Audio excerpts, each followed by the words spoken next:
Gracias por seguir junto a nosotros en República. Cambiamos de tema. Hemos hablado un poco en la primera parte de seguridad pública, del programa Yo Cambio, entre otros aspectos, con el ministro Mauricio Ramírez Landaverde. Hoy cambiamos de tema. Vamos a hablar un poco sobre la propuesta de regular el cabildeo o lobby en las instituciones del Estado. Y es un gusto para mí recibir a Humberto Sáenz, presidente de Acción Ciudadana. Buenos días, Humberto. Bienvenido. Buenos días, Carlos. Mucho gusto. Gracias por tomar la invitación. Hace unos días, la semana pasada, Acción Ciudadana convocó a una conferencia de prensa para hablar un poco de una propuesta que persigue regular las actividades de lobby.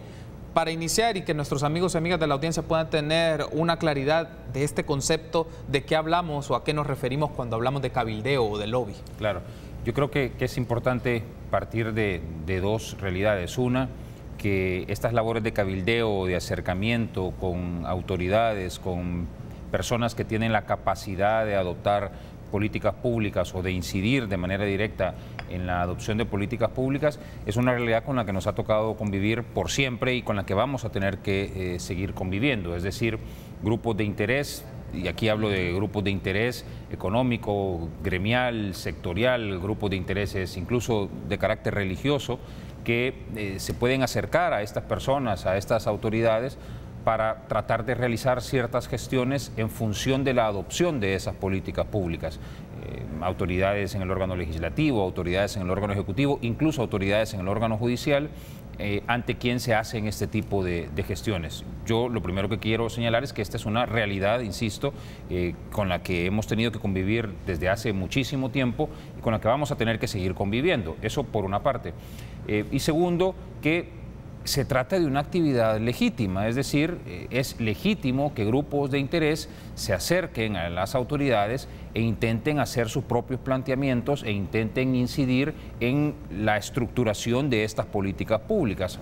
El día que tuvimos la conferencia de prensa que tú mencionas, nosotros hacíamos alusión a un ejemplo que creo que ilustra de manera adecuada de qué es lo que estamos hablando. Hace todavía relativamente poco tiempo, hace 2 o 3 años más o menos, estuvimos viendo el resultado de labores de cabildeo que se estuvieron realizando por más de 10 años en relación a una actividad, la actividad minera, la minería metálica. Existieron personas, existieron instituciones, existieron grupos de poder que estuvieron acercándose a las autoridades, sobre todo en el órgano legislativo, para tratar de incidir en ya sea prohibir la minería metálica o permitir esa minería metálica.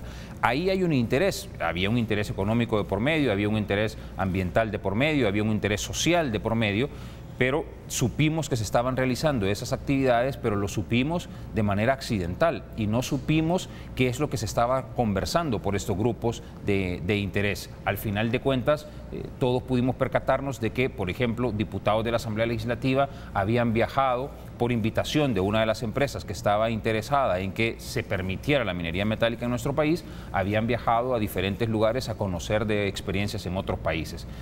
Yo no quiero decir con esto y de entrada que el realizar esas actividades está per se, debe ser calificada per se como negativo, pero lo que estamos diciendo es, tenemos que conocer de estas actividades, tenemos que conocer qué es lo que se está poniendo sobre la mesa, cuáles son los intereses que están discutiendo y qué prebendas se están ofreciendo, si acaso se están ofreciendo algún tipo de prebendas o algún tipo de compensaciones para las personas a quienes están dirigiendo estos mensajes. Entonces, reiterando y resumiendo con esto, Carlos, la labor de cabildeo es una labor simple y sencillamente de acercamiento que hacen diferentes grupos a autoridades que toman decisiones sobre políticas públicas. Es una labor que de entrada no podemos calificar de negativa, es incluso necesaria. Un órgano legislativo tiene que escuchar las diferentes posiciones de diferentes intereses y grupos para poder adoptar una mejor decisión legislativa, pero queremos regularlo, queremos que sea transparente, queremos que la ciudadanía, que las autoridades rindan cuentas, que la ciudadanía esté enterada y que las autoridades rindan cuentas de qué es lo que se está ofreciendo y discutiendo en estas gestiones. Por la experiencia de Acción Ciudadana, Humberto, en indagar, en conocer sobre este tema y también por el ejemplo que ilustraste y que nos planteabas hace unos instantes, ¿quiénes hacen lobby en El Salvador y en qué instancias hacen lobby? Pero es que hay diferentes tipos de lobby. En instancias yo te puedo asegurar que hay actividades que se realizan de cabildeo, sobre todo a nivel de la Asamblea Legislativa, sobre todo con diputados de la Asamblea Legislativa, reuniones que no son necesariamente abiertas, porque ahora vemos dos tipos de gestiones. Sí vemos algunas reuniones que se hacen, por ejemplo, con ciertas subcomisiones en la Asamblea Legislativa, y esas las conocemos todos, son incluso transmitidas a veces a través de los medios, pero hay otras que se realizan en los despachos de los diputados. Y a veces ni siquiera en los despachos de los diputados, sino en otros lugares fuera del recinto legislativo. Hay reuniones que se realizan también a nivel de ministerios, a nivel de Casa Presidencial, a nivel de Secretaría del Estado, y incluso hay reuniones que se realizan a nivel de la Corte Suprema de Justicia, en la cuarta planta de la Corte Suprema de Justicia. ¿Quiénes están realizando esto? Yo te decía, pero es que aquí hay intereses de todo tipo. Hay intereses económicos, hay intereses de la empresa privada, hay intereses de sectores dentro de la empresa privada, por supuesto, hay intereses políticos, hay intereses sectoriales, hay intereses gremiales también, y hay incluso intereses de carácter de tipo religioso, ¿verdad? Hay también entidades no gubernamentales que se acercan y que realizan este tipo de gestiones ante los tres órganos del Estado, quizás sobre todo ante el órgano legislativo, pero no podemos descartar las otras gestiones que se están haciendo en los otros dos órganos también. Te consultaba esto, Humberto, por lo siguiente: evidentemente hay otras expresiones de otros sistemas políticos en el mundo donde esto está muy reglamentado. El caso de Estados Unidos quizás es el ejemplo que más se utiliza. Chile, entiendo, porque también fue el ejemplo que ustedes presentaron en la conferencia de prensa, pero en el caso de El Salvador, la impresión que queda es que esta tarea de cabildeo, de acercamiento, de incidir en las decisiones de los funcionarios públicos, lo pueden hacer diferentes instancias. Desde una persona a título particular puede llegar, o en representación de una organización, por ejemplo, pienso bufet de abogados, agencias de publicidad. El tema es que pueden existir varias manifestaciones y el punto es cómo observamos o cómo se puede regular estos procedimientos que estas diversas instancias quieren hacer de acercamiento a los tomadores de decisiones. Yo creo que habrá que ir caminando paso a paso, porque tampoco pretendemos reconstruir esta actividad de la noche a la mañana. Lo ideal sería que más adelante pueda llegarse a tener una especie de registro público de quiénes son las personas o las entidades que realizan esta actividad. Pero sabemos que hay un camino que recorrer antes de llegar a ese momento. Y el camino que recorrer antes de llegar a ese momento parte por lo básico. Y lo básico, lo fundamental, lo inicial, con lo que deberemos arrancar es con transparentar estas actividades. Y en la medida que se van transparentando estas actividades, se puede ir identificando a personas o entidades que de manera profesional ya realizan estas gestiones. Es decir, como tú bien mencionas, en Estados Unidos, en Chile, hay entidades, hay empresas que a esto se dedican, es decir, están única y exclusivamente para realizar labores de lobby. De aquí, de El Salvador, hay contrataciones con estas empresas en los Estados Unidos, para mencionar el ejemplo que tú has puesto sobre la mesa, en donde sí, empresarios o grupos de interés de El Salvador contratan a lobistas en los Estados Unidos que están realizando esa actividad, y todo el mundo sabe que la están realizando. No se esconde y no es ilícito ni mucho menos. Entonces podemos llegar a ese punto, ojalá, en donde tengamos a estas empresas especializadas, porque hoy día lo hace efectivamente cualquier persona. Bueno, arranquemos con lo básico, sepamos quiénes están realizando esta actividad, qué es lo que se está poniendo sobre la mesa, qué es lo que se está discutiendo y cuáles son, para decirlo de alguna manera, qué es la contrapartida que se está exigiendo o que se está por lo menos discutiendo, para saber cómo eso nos va a afectar positiva o negativamente a la ciudadanía, porque también no quiero que esto suene a mala palabra. Hablar de cabildeo no es mala palabra, hablar de lobby no es mala palabra, y hablar de intereses tampoco es mala palabra. Estos intereses pueden ser intereses legítimos, y al final de cuentas, si son bien analizados, si se realizan análisis técnicos, financieros, de impacto social, pueden ser intereses que terminen por beneficiar no solo al grupo que está realizando la gestión, sino que termine por beneficiar efectivamente a toda la ciudadanía. Pero eso es lo que tenemos que conocer. Tengo que hacer una pausa. Al regresar, Humberto, hablemos un poco de la expectativa de Acción Ciudadana de poner este tema en agenda. Primero, me mencionas, son fases. ¿Cuáles serían las fases iniciales? ¿Qué implicaría si hacer un marco, una propuesta de ley, discutirlo en la Asamblea Legislativa? Evidentemente, las reacciones que esto puede generar en la Asamblea Legislativa, y cómo se puede institucionalizar esta práctica. Regresamos en instantes.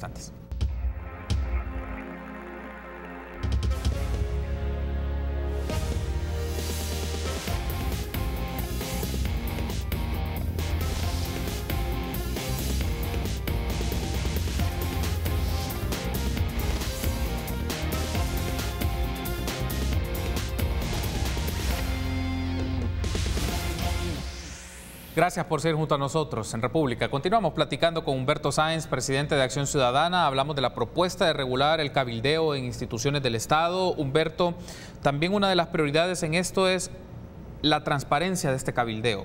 ¿Por qué es necesario transparentarlo? Como una primera pregunta, y luego viene otro asunto derivado de ello. Nos quedaría más o menos claro quiénes están financiando la política, o una de las expresiones del financiamiento de la política, porque a través de este cabildeo evidentemente hay dinero, se paga para que se haga esa tarea y lograr que los intereses de ciertos grupos en la sociedad sean explícitos en las instituciones que toman decisiones, la Corte Suprema de Justicia, la Asamblea Legislativa o el órgano ejecutivo.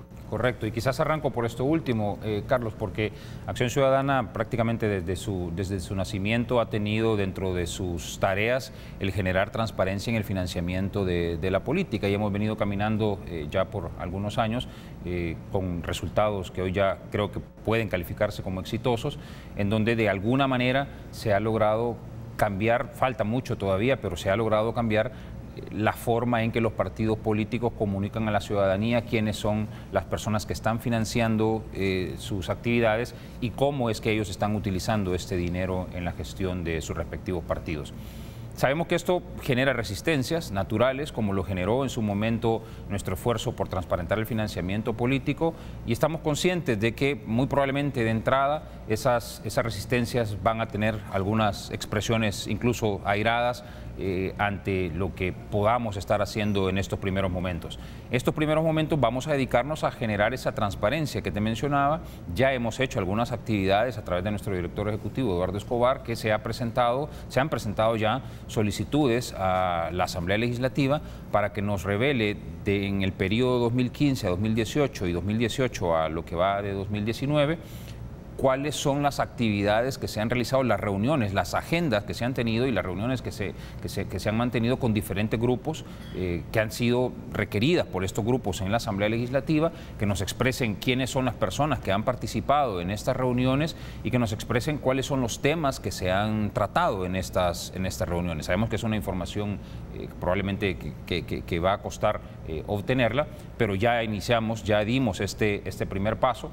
La Asamblea Legislativa, como esperábamos, nos dio una respuesta bastante genérica, una información muy difusa que no nos dice absolutamente nada. Ya se realizaron audiencias ante el Instituto de Acceso a la Información Pública, incluso vamos ya a una audiencia de apelación porque la Asamblea Legislativa, hasta el momento al menos, no ha proporcionado la información que se le ha requerido.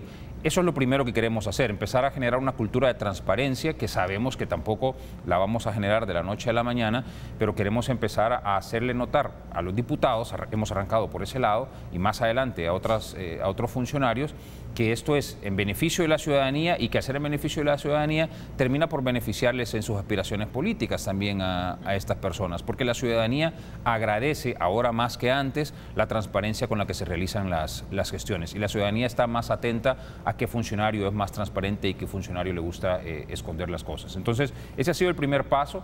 Queremos también promover una reforma a la Ley de Acceso a la Información Pública, de manera tal que este tipo de información sea una información pública de manera oficiosa, es decir, que no tengamos que estarla requiriendo, sino que las autoridades, ya como lo hacen con otro tipo de información, pues lo publiquen en sus respectivos portales. Quizás en eso nos vamos a centrar estos primeros meses, ¿verdad?, en generar esa transparencia. Por supuesto que no nos vamos a limitar al órgano legislativo, vamos a hacer otras peticiones también en el órgano ejecutivo, incluso en el órgano judicial, no lo descartamos, y iremos viendo cuáles son las reacciones. Nos uniremos a otras peticiones también relacionadas siempre con la transparencia y con reformas que se tienen que hacer a la Ley de Acceso a la Información Pública, y quizás ese va a ser nuestro caballito de batalla los próximos meses hasta que podamos pasar a esa segunda etapa, en donde entonces tengamos ya la pretensión de regular de mejor manera la actividad. Nos mencionabas, Humberto, que solicitaron información a la Asamblea Legislativa para registrar un poco las audiencias y quiénes la habían solicitado. ¿Qué información le brindaron? Mencionabas que era información bastante general, pero de esa información, ¿qué se puede rescatar para efectos de tener una primera pieza, si podemos llamarlo de esta manera, de este rompimiento rompecabezas del cabildeo o era información insuficiente que no te permite ni siquiera eso? No nos permitía ni siquiera eso, era información insuficiente, totalmente genérica de cuáles son las actividades que se realizan a nivel de la comisión, de las diferentes comisiones del órgano legislativo.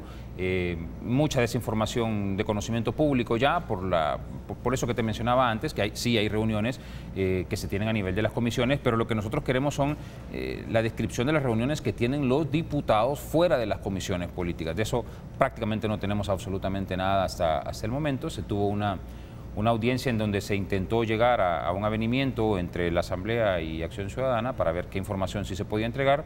Eso no se pudo y por eso es que vamos ahora a una audiencia de apelación. Ahora, otro aspecto siempre vinculado al tema del lobby, Humberto, mencionabas en el primer segmento que esto es una actividad legítima, una actividad que pueden ser diferentes expresiones sociales, tanques de pensamiento, empresas, entre otros. El asunto acá es, por ejemplo, esto se mueve mucho en función del dinero, pues se paga para que se haga esta tarea, como recién mencionaba, pero el punto es ¿qué tanto esto también puede ser pernicioso para segmentos de la sociedad o grupos de la sociedad que no lo hacen necesariamente a través del dinero, que no es por dinero, sino que por demandas en concreto de mejorar una condición de vida, de a través de un marco normativo pueda hacer transformaciones de algo, pero que el segmento del lobby se vuelva básicamente un embudo en el cual solo aquellas empresas o aquellas instancias con mucho poder económico pueden tener esa capacidad de acercamiento a los tomadores de decisión en la Asamblea Legislativa o en la Corte Suprema de Justicia, por ejemplo?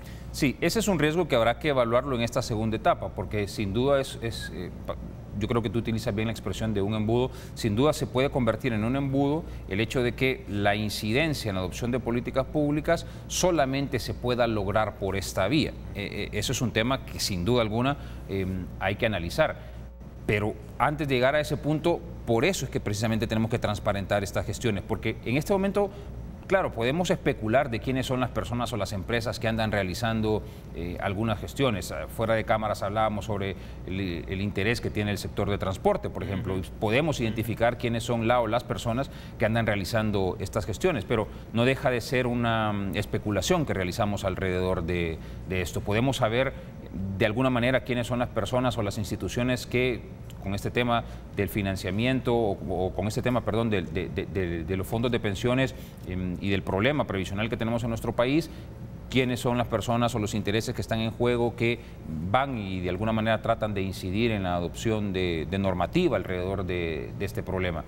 Pero la idea es que no tengamos que estar especulando, la idea es que sepamos, que tengamos absoluta certeza de quiénes son los transportistas o quiénes están atrás del gremio de transportistas tratando de incidir en que no se adopten ciertas normativas, por ejemplo, que todos sabemos que son normativas que necesitamos desde hace décadas, pero que no se adoptan por razones que no tenemos certeza de qué es lo que está sucediendo. Insisto, podemos especular. La idea es que esto se transparente y sepamos, bueno, estos son los motivos por los que en el sector transporte estas reformas nunca se concretan o se dictaminan y nunca entran en vigencia, o estas son las razones por las que se le siguen dando beneficios a un sector tan problemático como el sector transporte, o estas son las razones por las que en materia de fondos de pensiones no se está discutiendo de manera radical la transformación del sistema. En fin, todo eso es lo que tenemos que conocer y al final de cuentas enterarnos de qué es lo que están ofreciendo estas personas a cambio de esa adopción de esa política, de esa decisión o de la no adopción de esa política, porque también estos grupos de intereses muchas veces lo que gestionan es el no tomar decisiones, ¿verdad? Que no se adopten decisiones que puedan afectar a esos sectores. Eso es lo que queremos conocer y luego pasar a esa segunda etapa, te insisto, de regular entonces y determinar si el tener empresas o personas que de manera profesional se dediquen a esto y que se conviertan en representantes, por decirlo así, exclusivos frente a los tomadores de decisiones, o simple y sencillamente sean un canal adicional, un canal más profesional para llegar a estos tomadores de decisiones sin necesariamente tener que descartar el canal directo que puedan tener otras personas, siempre y cuando estas otras personas también se sepa que están realizando esta gestión. Pero eso es algo que hay que comenzar a discutir. Lo que Acción Ciudadana quiere es comenzar a discutir este tema y generar la transparencia necesaria para que el ambiente de discusión sea el más adecuado. Muy bien, tengo que hacer una pausa. En el último segmento seguimos hablando de este tema y otros concernientes a la actividad judicial. Regresamos.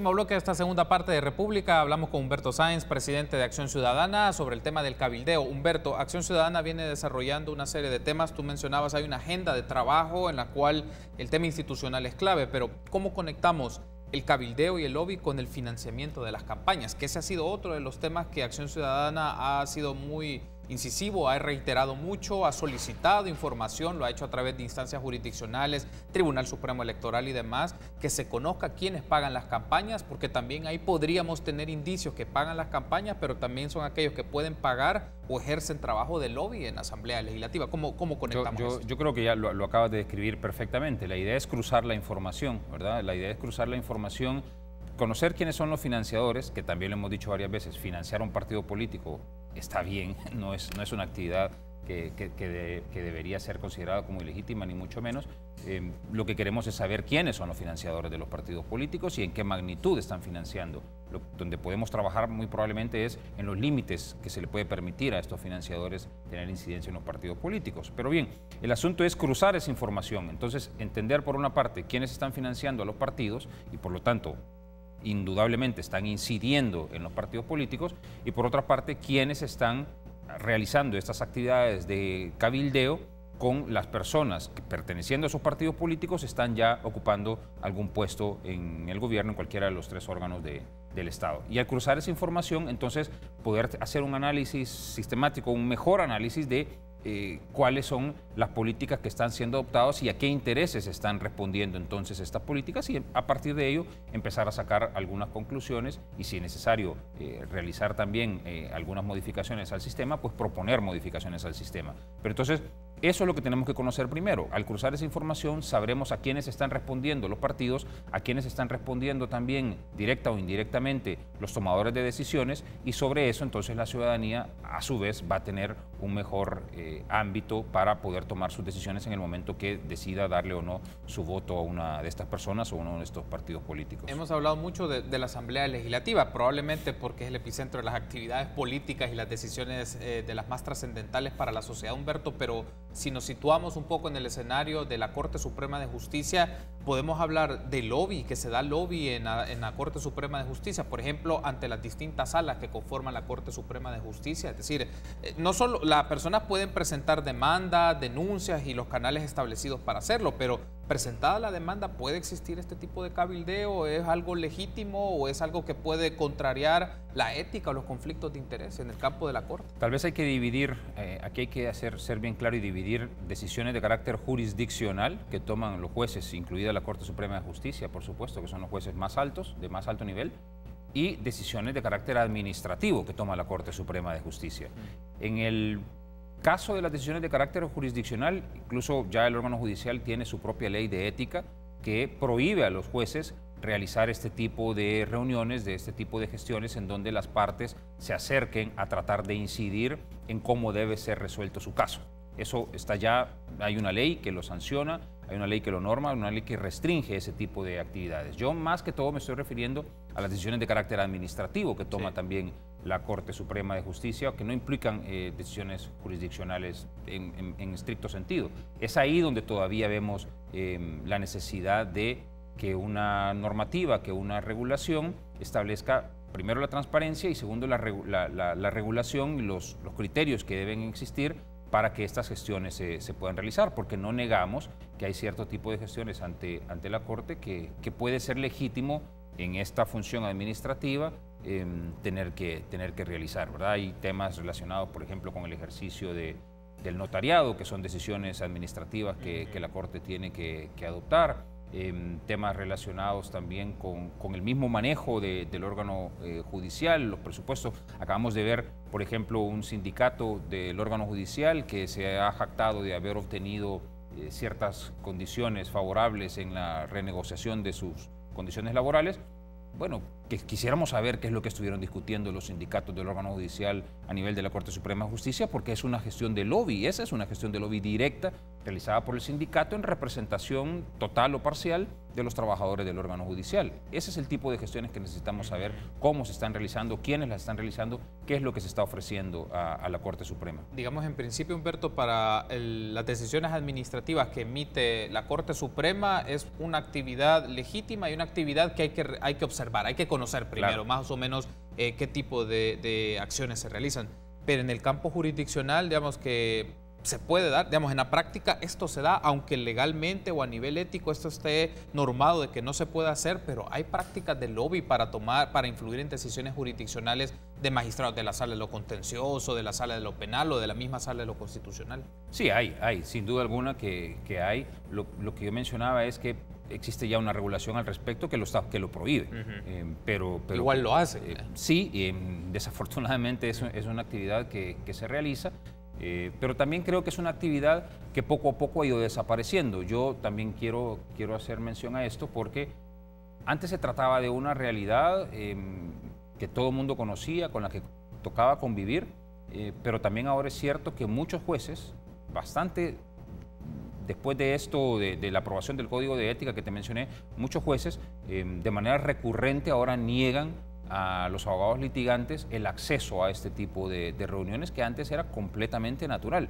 Entonces yo creo que sí se ha avanzado y que jueces de todas las instancias ahora están más conscientes que no pueden dejarse incidir de manera directa por una sola de las partes. Si tú ves lo que ocurre en otros países, es que el juez puede recibir a las partes, pero nunca recibe a una sola de las partes. El juez recibe a una parte y la otra parte está sentada junto con él escuchando qué es lo que se está diciendo, qué es lo que se está pretendiendo. Algo como eso podría hacerse efectivamente, porque de lo contrario hay una vulneración a la garantía de audiencia que podría tener la parte que no está sentada frente al juez. Ha ido desapareciendo, pero todavía es una realidad que toca vivir. Cierro con esto, Humberto, desde tu perspectiva, ¿cómo se lo plantearías a los lobistas en el caso de El Salvador, que ejercen esta tarea, que sean parte, por ejemplo, de un registro, que les resulte favorable ser parte de un registro y no se vayan a actividades, por ejemplo, a hacer toda esta serie de reuniones fuera de los recintos institucionales donde se puede procesar la información, la solicitud misma, y no lo hacen así, básicamente se pueden ir a cualquier otro lugar para buscar este tipo de incidencias? Es decir, ¿cómo le resultaría factible a un lobista que esté registrado y que se conozca el tipo de reuniones y audiencias que solicitan con los tomadores de decisión?